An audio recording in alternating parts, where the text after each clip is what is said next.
ओम नमः शिवाय। बसंत ज्ञान सागर में आप सभी भक्तों का स्वागत है। तो आइए आज हम सुनते हैं एक ऐसी कथा जो श्री कार्तिकेय भगवान ने खुद अपने मुख से सुनाई है। तो जो भी महादेव के भक्त हैं इस कथा को पूरी सुने। हो सकता है इस कथा को सुनने से आपकी समस्त मनोकामना पूर्ण हो जाए।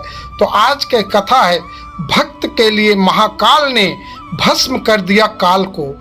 तो इस कथा को सावन महीने में जरूर सुने। महाकाल शिव की महिमा अपरंपार है। उन्हें प्रसन्न करने के लिए किसी खास प्रयास या पूजा पाठ की जरूरत नहीं होती, बल्कि सच्ची श्रद्धा, पूरे मन से किया गया प्रयास आपको भोलेनाथ की कृपा का पात्र बना सकता है। शायद यही वजह है कि अपने भक्तों के लिए महाकाल ने काल तक को भस्म कर दिया था। ऐसी ही एक कथा मिलती है हमारे धार्मिक ग्रंथों में, जिसे हम आपके साथ शेयर कर रहे हैं। मान्यता है कि भक्तों का चरित्र इस कथा को सुनने और पढ़ने से भोलेनाथ की असीम कृपा और पुण्य की प्राप्ति होती है। तो आइए जानते हैं। भक्त के प्रति महाकाल की अगाध आस्था की जिस कहानी का हम जिक्र कर रहे हैं, वह स्वयं भगवान कार्तिकेय ने संतों को सुनाई थी। इसके अनुसार राजा श्वेतकेतु, जो कि भोलेनाथ के परम भक्त थे, उन्होंने काल को भी जीत लिया था। राजा श्वेतकेतु सदाचारी, सत्यवादी, धर्म के मार्ग पर चलने वाले शूरवीर और राजा प्रजापालक थे। वह अत्यंत ही निष्ठा और प्रेम भाव से प्रजा का पालन और आगाध आस्था और श्रद्धा भाव से शिव भक्ति करते थे। उनके इस भक्ति भाव से महाकाल अत्यंत प्रसन्न थे।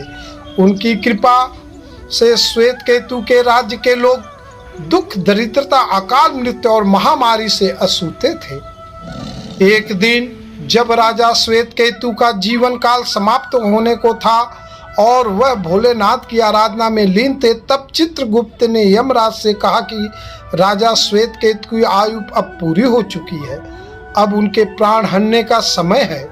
तब यमराज ने अपने दूतों को आज्ञा दी कि वे जाएं और श्वेतकेतु के प्राण हर लाए। यमदेव तो राजा श्वेतकेतु के पास पहुंचे तो वह शिव मंदिर में थे।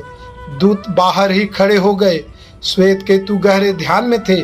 बहुत देर हो गई, न श्वेतकेतु का ध्यान टूटा और न यह दूत हिले। दूत बिना अपना काम किए खड़े रहे। जब वे वापस नहीं पहुंचे तो यमराज ने विलम्ब होते देखा तो काल दंड संभाला और खुद चल पड़े। दूतों को आने में देरी होने के चलते यमराज स्वयं ही राजा श्वेतकेतु के प्राण हरने पहुंचे, लेकिन वहां उन्होंने देखा कि वह तो महादेव की साधना में लीन है। अब तो वह सोच में पड़ गए कि इसके प्राण कैसे हरें। उन्होंने सोचा कि यह अभी पूरी तरह शिव पूजा में डूबा है, इस स्थिति में शिव पूजा का उल्लंघन नहीं किया जा सकता। तब वह भी बाहर ही खड़े हो गए। उधर जैसे ही काल को इसकी सूचना मिली तो उन्होंने तलवार निकाली और शिव मंदिर में जा घुसे। काल ने देखा कि राजा श्वेतकेतु अभी भी भगवान शिव के लिंग स्वरूप के सामने बैठे ध्यान मग्न है।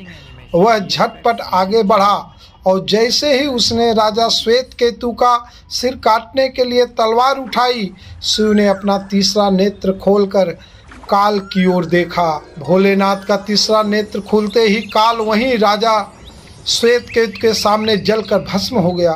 थोड़ी देर के बाद जब राजा श्वेतकेतु का ध्यान टूटा, उन्होंने अपनी आंखें खोली तो राख में बदल चुके काल को देखा। उन्हें चिंता हुई कि यह कौन है और क्या है। श्वेतकेतु ने भगवान शिव से पूछा, हे भोलेनाथ, ये किसकी राख है? इसे किसने और क्यों जलाया? तब भोलेनाथ ने बताया कि यह काल था जो तुम्हारे प्राण हरने आया था। राजा श्वेतकेतु ने कहा कि हे महाकाल, यह तो आपकी ही आज्ञा से तीनों लोक में विचरता है, लोक का नियंत्रण में रखता है। इसी के भय से तो लोग पुण्य कार्य करते हैं। आप इन्हें अति शीघ्र जीवन दान दे दें। शिव जी की कृपा से काल जी उठा और उसने उठते ही श्वेतकेतु को अपने गले से लगाकर बोला, राजा, तुम जैसा तो तीनों लोकों में कोई नहीं है। तुमने जो अजय काल को भी जीत लिया है। जीवन दान पाकर काल और यमराज ने कहा कि ऐसे जातक जो शिव जी के परम भक्त हैं, सच्चे मन और पूरी श्रद्धा से महाकाल की पूजा में लीन रहते हैं, सिर पर जटा और गले में रुद्राक्ष पहनते हैं, विभूति का त्रिपुंड ललाट पर लगाते हैं, पंचाक्षर मंत्र का जाप करते हैं, उन्हें कभी भी अकाल मृत्यु का ग्रास नहीं बनना पड़ेगा। कथा के अनुसार इस आशीर्वाद के बाद श्वेत केतु ने लंबे समय तक राज किया और फिर महाकाल की कृपा पाकर उनमें ही विलीन हो गए। तो दोस्तों, ये हमारी कथा आप सभी को अगर अच्छी लगी हो तो हमारे वीडियो को लाइक कमेंट शेयर जरूर करें और कमेंट बॉक्स में हर हर महादेव जय महाकाल जरूर लिखें। ओम नमः।